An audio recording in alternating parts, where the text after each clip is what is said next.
हाँ जी, नमस्ते बच्चों। आज हम वर्णिक छंद के बारे में पढ़ेंगे। पहले हम मात्रिक छंद के बारे में पढ़ चुके हैं। मात्रिक छंद उन्हें कहते हैं जिनमें मात्राओं की गणना की जाती है या मात्राओं की गणना के आधार पर जिन छंदों की रचना होती है वे मात्रिक छंद कहलाते हैं, और वर्णों की गणना के आधार पर जिन छंदों की रचना होती है उन्हें वर्णिक छंद कहते हैं। अर्थात जो वर्णिक छंद होते हैं उनमें गणों के नियम होते हैं, उनमें वर्णों के नियम होते हैं। गण और गण किसे कहते हैं? तीन वर्णों के योग को या तीन वर्णों के समूह को एक गण कहते हैं। तो जो वर्णिक छंद होते हैं उनमें गण गिने जाते हैं। एक गण में तीन वर्ण होते हैं। जरूरी तो नहीं है कि हर शब्द में तीन ही वर्ण हो, चार वर्णों का एक शब्द होता है तो एक गण जो है वो तीन वर्णों तक गिना जाएगा और चौथा जो वर्ण होगा वो अगले गण में चला जाएगा।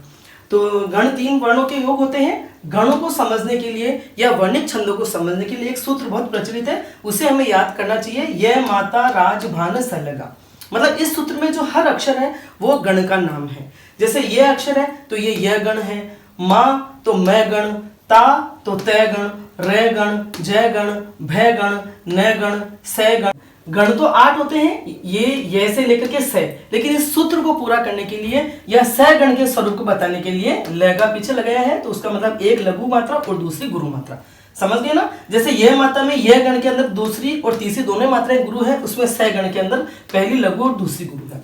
तो गण का स्वरूप जैसे यह गण है, यह गण का स्वरूप क्या होगा, यह गण में कितनी मात्राएं होंगी उसके समझने के लिए हम यह के साथ उसके पीछे के जो दो अक्षर है माता वो मिला देंगे तो यह बन जाएगा यह गण का स्वरूप। यह माता इस शब्द के अंदर है, इस गण में जो मात्राएं हैं वो ही इसका स्वरूप है। पहली लघु और दो बाद में गुरु, ये लघु और दो गुरु। और ये उदाहरण है भवानी, मतलब इन मात्राओं का जो शब्द बनेगा या जो गण बनेगा उसमें इस तरह का शब्द होगा भवानी। अब दूसरा है मैं गण। मैं गण का स्वरूप होगा माँ तारा, ये माँ तारा, तो ये मैं गण का हो गया माँ तारा।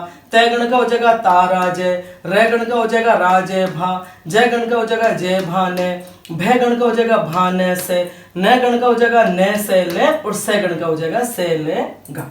समझ गए? अब मैं बताती हूँ वापस। मैं गण का ये मातारा, तो इस गण में तीन मात्राएं होंगी, तीनों ही दीर्घ है। तो जहां मैं गण आएगा तो वहां जो भी वर्ण होंगे वो तीनों दीर्घ मात्राओं के होंगे, जैसे मायावी।